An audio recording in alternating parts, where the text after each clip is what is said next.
Casting from the basement of La Penta, it's WICR.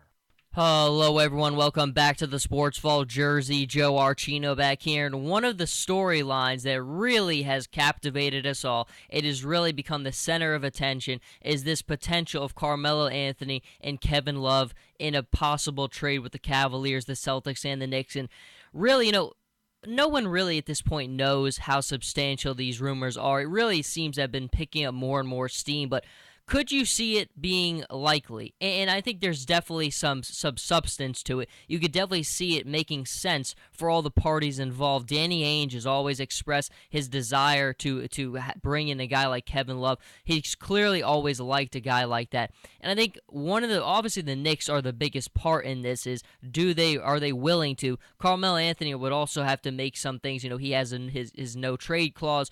But, you would think that because LeBron James, we all know, he is very, very close with Carmelo Anthony, Chris Paul, and then Dwayne Wade. Those are really his three closest friends in the NBA. So you would think if Carmelo had a chance to play with LeBron, he would certainly do that and exercise his options to do that. But I think when you look at this case, the first question you want to ask is, should the Knicks trade Carmelo? I would say sure.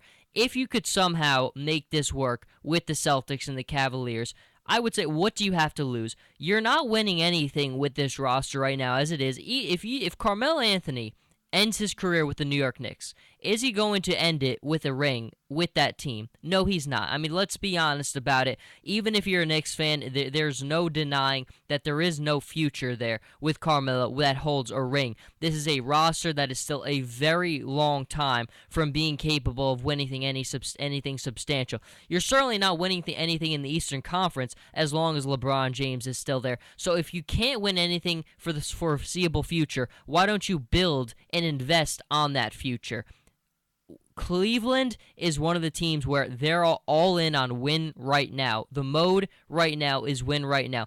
When Tyronn Lue took over as the head coach, the expectations did not change. It's the same goal. You have to win it all or it's a failure. There's no other option, and he's been willing to accept that. And, he so far, for the most part, I think he's started to get this team in the right position. Certainly, in terms of tempo, Cleveland has been playing much better. Where they make their mark, though, and where Cleveland is the best team in the Eastern Conference, is because of Kyrie Irving. We all know LeBron James is one of the most gifted and one of the most special players in NBA history. But this team, I think for the first time maybe in LeBron's career, there's another player that makes the true mark. The ultimate X factor for the Cleveland Cavaliers is Kyrie Irving. When he's off the floor, they're a different team. It's just the way it is. I thought last season Kyrie Irving impacted that team more on both ends of the floor than any other player. And that's hard to say with a guy like LeBron James. And clearly, the combination of those two guys is the ultimate difference. But Kyrie Irving, his speed, his quickness, his quick decision-making, it really just took to another level once LeBron James arrived. Before LeBron arrived, Kyrie was not committed on the defensive end, was not always committed to playing as a true point guard. This is a guy who really liked to put up points, and I think LeBron let him try to play that way early in his career to show him this isn't how you win. Because Kyrie Irving was putting up tons of points, but Cleveland was losing when LeBron first arrived. And I think the message became clear. If I want to win substantial things in this league, I have to do what LeBron tells me to do. And he certainly has done that and become one of the most dynamic players in the NBA. So I think Cleveland is set in the most important parts that matter. The next question, though, of course, which is in all this whole trade thing, is it the smartest move to ship off Kevin Love and bring in a guy like Carmelo Anthony? And, I don't think there's any denying that I've always been a very big critic of Carmelo Anthony during his career.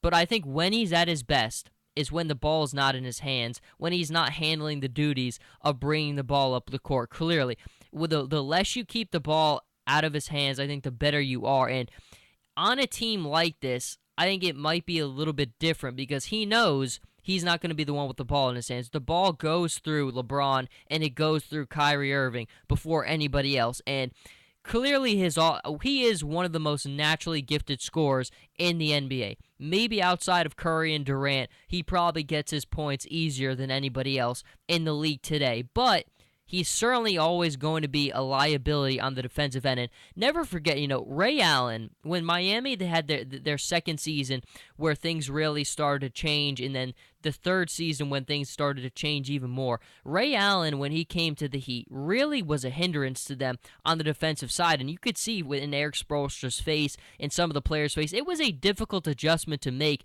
because, they were so used to playing one way. They knew everybody was committed on defense. I mean, I never had one doubt when Shane Battier and all those other players were on the floor that they were going to be all committed and all doing the right thing defensively.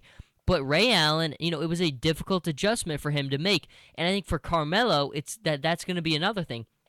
In basketball, offense is a skill set. Defense is a mindset. Certainly he has the pedigree to do those things defensively.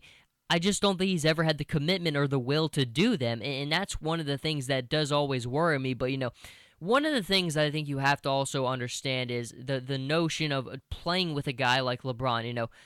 He has such an impact and he carries such a great weight in the room that anything with him is possible. And I'll never forget a story that I read where Kendrick Perkins, when he came to the Cavaliers, where he talked about that, when he walked into the locker room, it was almost like there was an aura around LeBron James.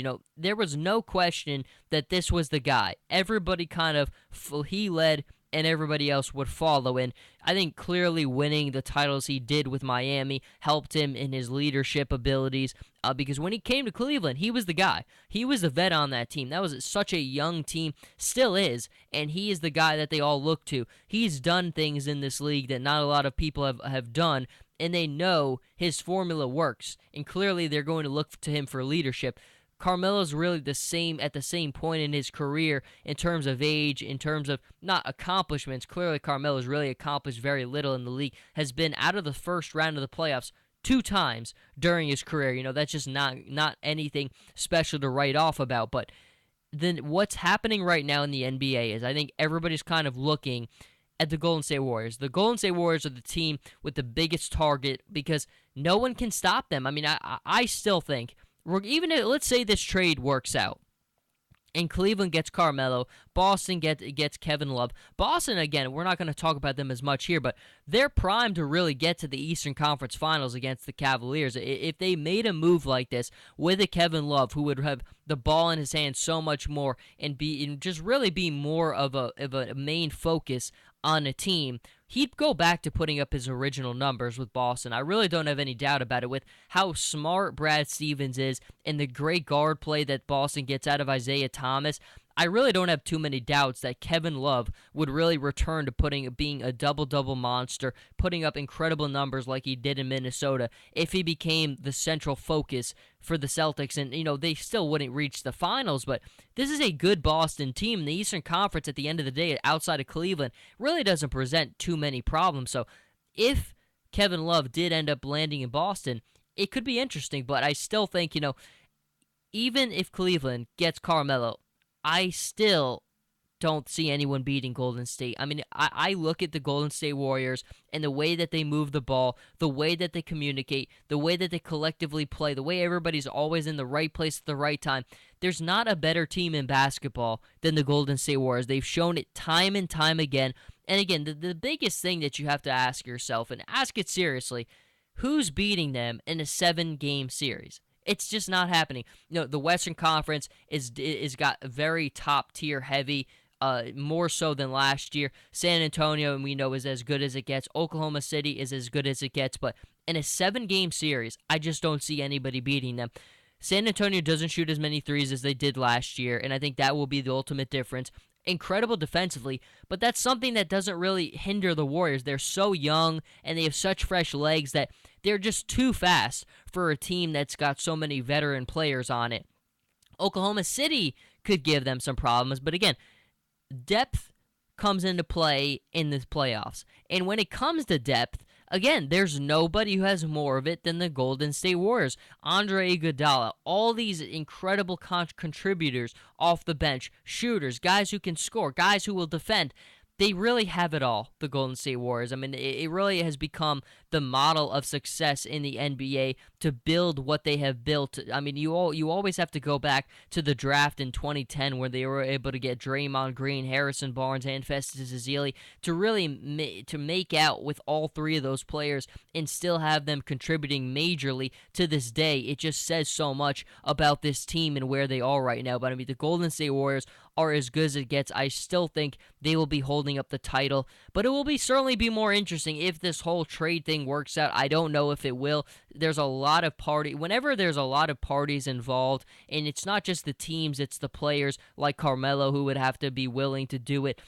Things get more difficult and more complicated and harder to pull off, but the lure of winning a championship with a guy who's one of your closest friends has got to be very appealing because, again, all you need if you're a guy like Carmelo is one. You've made so much money throughout your career. You've put up a lot of points.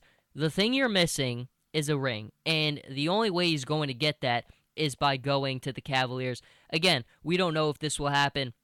I'm still waiting for Brian Windhorst to kind of come out and say things about it because at the end of the day, I've talked about this. Chris Broussard is just not an accurate source. He's not. I know he works for ESPN. He's very connected in that world, but I can't tell you how many times we've seen Chris Broussard report things that have not even been close to being true, reporting things early that didn't happen. I don't really budge on something and consider it very substantial until I hear Brian Windhorst come out and say it. He is the most accurate guy in the business. He's not going to say things unless he knows that they're absolutely substantial.